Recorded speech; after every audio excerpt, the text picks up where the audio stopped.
Hi friends, ఈరోజు Andhra style chicken పచ్చడి. Chicken పచ్చడికి మసాలాకు కావాల్సిన పదార్థాలు ప్లేట్లో చూపించిన విధంగా మసాలాలు రెడీ చేసుకోవాలి. కారం, నిమ్మకాయలు 2, ఉప్పు, పసుపు కూడా రెడీ చేసి పెట్టుకోవాలి. 1/2 కేజీ చికెన్ కోసం ఈ విధంగా అయితే నేను తీసుకున్నాను. ఒక బౌల్లో ఆయిల్ కూడా ఈ విధంగా రెడీ చేసుకున్నాను. 1/2 కేజీ చికెన్కి మసాలాలు అండ్ కారము, ఉప్పు, ఆయిల్ అండి. ఆయిల్ డీప్ ఫ్రై చేసుకోవడానికి ఈ పచ్చడికి కావాల్సిన ముందుగా మసాలాని రెడీ చేసుకుందాము. నేను చూపించిన విధంగా ఆ మసాలాలన్నీ ముందుగా వేయించుకోవాలి. గ్యాస్ స్లోగా పెట్టి దోరగా వేయించుకోవాలి.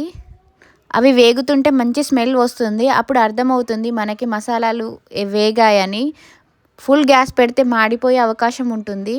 అలా గరిటెతో తిప్పుతూ మసాలాలను అయితే వేయించుకోవాలి. ఈ సీక్రెట్ తెలిస్తే మీరు చికెన్ పచ్చడి అవుట్ సైడ్ తినడము మానేస్తారు. ఎందుకంటే నేను చెప్పిన విధంగా ఈజీ ప్రాసెస్లో ఈ పచ్చడిని అయితే నేను ప్రిపేర్ చేసి చూపిస్తున్నాను. ఈ విధంగా మీరు ట్రై చేస్తే మాత్రం బయట తెచ్చుకోవాల్సిన అవసరమే లేదు. వేగిన మసాలాలని మిక్సీలో పౌడర్ చేసుకోవాలి.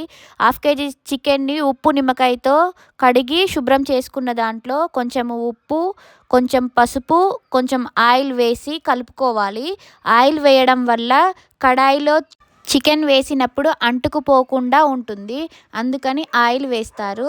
ఈ మూడింటిని మంచిగా మిక్స్ చేసి కడాయిలో వేసుకొని వాటిలో వాటర్ అంతా ఇంకిపోయి డ్రై అయిపోయేలాగా చికెన్ అయితే కడాయిలో వేయించుకోవాలి. ఈ చికెన్ పచ్చడి కోసం ఫ్రెష్ చికెన్ అయితే తీసుకోవాలి. బోన్స్ లేకుండా చిన్న చిన్న మీడియం సైజ్ పీసెస్ లాగా కట్ చేసుకోవాలి. ఎందుకంటే డీప్ ఫ్రై చేసుకున్నప్పుడు తొందరగా డీప్ ఫ్రై అవ్వడానికి బాగుంటుంది కాబట్టి. ఈ పీసెస్ని చూడండి కళాయిలో ఏ విధంగా వేసి ఫ్రై చేస్తానో. అందులో వాటర్ అన్నీ పోయేదాకా చికెన్ని డ్రై అవనివ్వాలి. హలో ఫ్రెండ్స్, మీరు స్పైసీ ఎక్కువ తింటారు అయితే కామెంట్స్లో స్పైసీ అని నాకు కామెంట్ చేయండి.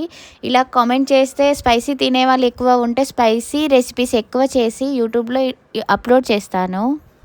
ఇంకా ఇలాంటి టేస్టీ రెసిపీస్ కోసం ప్రశాంతి కిచెన్ అండ్ వ్లాగ్స్ ఛానల్ని సబ్స్క్రైబ్ చేయడం మాత్రం మర్చిపోవద్దు. నెక్స్ట్ వీడియోలో ఇంకా స్పైసీ రెసిపీస్ తీసుకొస్తాను, అస్సలు మిస్ అవ్వకండి. ఓకే, మన చికెన్ అయితే డ్రై అయిపోయింది. అల్లం పేస్ట్ కూడా రెడీ చేసి పెట్టుకోవాలి. ఈ విధంగా వాటర్ అన్నీ ఇంకిపోయి తడి లేకుండా డ్రై అయిపోయిన చికెన్ని చూడండి ఏ విధంగా ఉందో. ఇలా తడి లేకుండా ఉంటే చికెన్ పచ్చడి ఎక్కువ రోజులు నిల్వ ఉండే అవకాశం ఉంటుంది. ఈ చికెన్ పచ్చడి బయట పెడితే 1/2 కేజీ 300 అలా ఉంటుంది. అదే మనం 250 పెడితే కేజీ చికెన్ వస్తే మన ఇంట్లోనే మనమే తయారు చేసుకోవచ్చు. అలా డీప్ ఫ్రై అయిపోయిన చికెన్ని ఒక ప్లేట్లోకి తీసుకోవాలి. తర్వాత డీప్ ఫ్రై కోసం ఒక కడాయిలో మనం తీసుకున్న ఒక కటోరీ ఆయిల్తో చికెన్ అయితే ఫ్రై చేసుకోవాలి. చూసారు కదా నేను ఏ కటోరీతో ఆయిల్ తీసుకున్నానో. అది ఫ్రై సరిపోతుంది. కొంచెం ఆయిల్ ఎక్కువైనా మనం తీసుకోవచ్చు పక్కకి. రోస్ట్ అయిన చికెన్ని డీప్ ఫ్రై చేసుకోవడానికి కావాల్సినంత ఆయిల్ వేసుకొని వేడి చేసుకుంటున్నాను. వేడి అయ్యాక ఆయిల్లో చికెన్ని ప్లేట్లో ఉన్న చికెన్ అయితే వేసుకోవాలి. చూడండి వేడైందా లేదా ఆ విధంగా చెక్ చేసుకున్న తర్వాతకి మన చికెన్ పీసెస్ని అయితే అందులో వేసేసుకోవాలి. వాటిని డీప్ ఫ్రై చేయాలి. 1/2 కేజీ చికెన్ ముక్కల్ని అయితే నేను ఆ ఆయిల్లో మొత్తం వేసి డీప్ ఫ్రై అయితే చేసుకుంటున్నాను. మా ఊర్లో అయితే కేజీ చికెన్ పచ్చడి పెట్టడానికి 800 రూపీస్ అయితే అడిగారంట.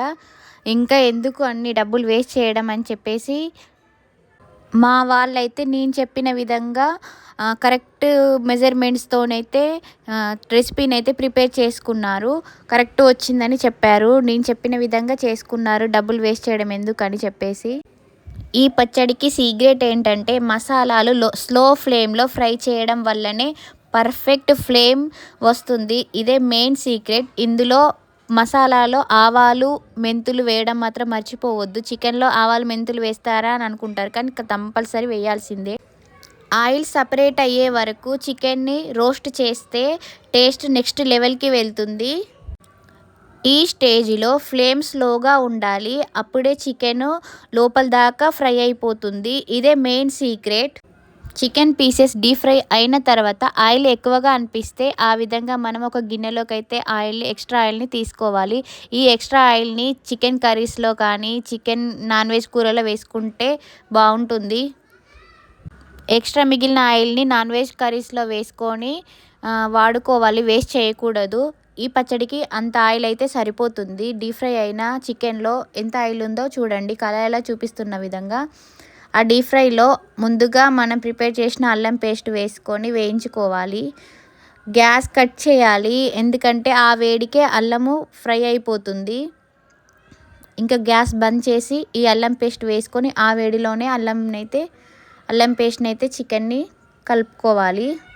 గ్యాస్ బంద్ చేసిన తర్వాత ఆ వేడిలో అల్లం పేస్ట్ ఫ్రై అయినాక పూర్తిగా చికెన్ అయితే చల్లారేంత వరకు వెయిట్ చేయాలి. వెయిట్ చేశాక మనమైతే ముందుగా పెట్టుకున్న కారం, ఉప్పు, పసుపు, నిమ్మకాయ వాటర్ని అయితే కలుపుకోవాల్సి ఉంటుంది. ఇదే వేడిలో వేస్తే కారం నల్లగా అయిపోయే అవకాశం ఉంటుంది. అందుకని మనం కొంచెం సమయం వెయిట్ చేసి ఆయిల్ చల్లారిన తర్వాతకి ఆ కడాయిలో నేను ముందుగా చూపించిన కారం నేను కొంచెం తక్కువ వేస్తున్నాను, పిల్లలు తింటారు కాబట్టి. మీరు కావాల్సితే పూర్తిగా నేను చూపించినంత వేసుకోవచ్చు. కారం వేసుకోవాలి, తగినంత ఉప్పు వేసుకోవాలి. మీ టేస్ట్ 1/2 kg చికెన్కి ఎంత సరిపోతుంది అనిపిస్తే అంత వేయండి. నేనైతే అంత వేసాను. తర్వాతకి మనం ముందుగా ఫ్రై చేసి పౌడర్ చేసుకున్నాం కదా చికెన్ మసాలా, ఆ మసాలాను కూడా ఆ చికెన్లో కలుపుకోవాలి. ఫ్యామిలీతో కలిసి భోజనం చేసేటప్పుడు ఈ చికెన్ పచ్చడి టేస్ట్ని ఇంక్లూడ్ చేస్తే మీ టేస్ట్ డబల్ అయిపోతుంది. కలర్ చూడండి ఫ్రెండ్స్, స్క్రీన్ నుండి స్మెల్ వస్తుంది. స్పైసీ లవర్స్కి ఇది ఫుల్ ట్రీట్ అవుతుంది. బాగుంది కదా కలర్ చూడండి. ఈ విధంగా చల్లారిన ఆయిల్ అండ్ చికెన్లో ఈ కారం, ఉప్పు, పసుపు అన్నీ కలుపుకున్న తర్వాతకి ఈ విధంగా ఉంటుంది. అస్సలు మర్చిపోవద్దు, వేడి నూనెలో కారం కలపకూడదు. లాస్ట్లో నిమ్మకాయ వాటర్ అండి. నేను 2 నిమ్మకాయలు అయితే తీసుకున్నాను. పులుపు కొంచెం తక్కువ తింటాము, అందుకని కొంచెం ఆపాను. మీరైతే ఫుల్ తింటే ఫుల్గా వేసుకోవచ్చు. పులుపు ఎంత ఉంటే అంత టేస్టీగా ఉంటుంది.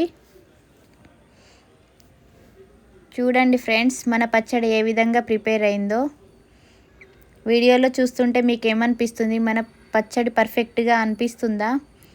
సూపర్ కలర్, సూపర్ ఫ్రై అయిపోయింది. చూడండి ఫ్రెండ్స్, ఈ కలర్ చూస్తుంటే మౌత్లో వాటరింగ్ కదా.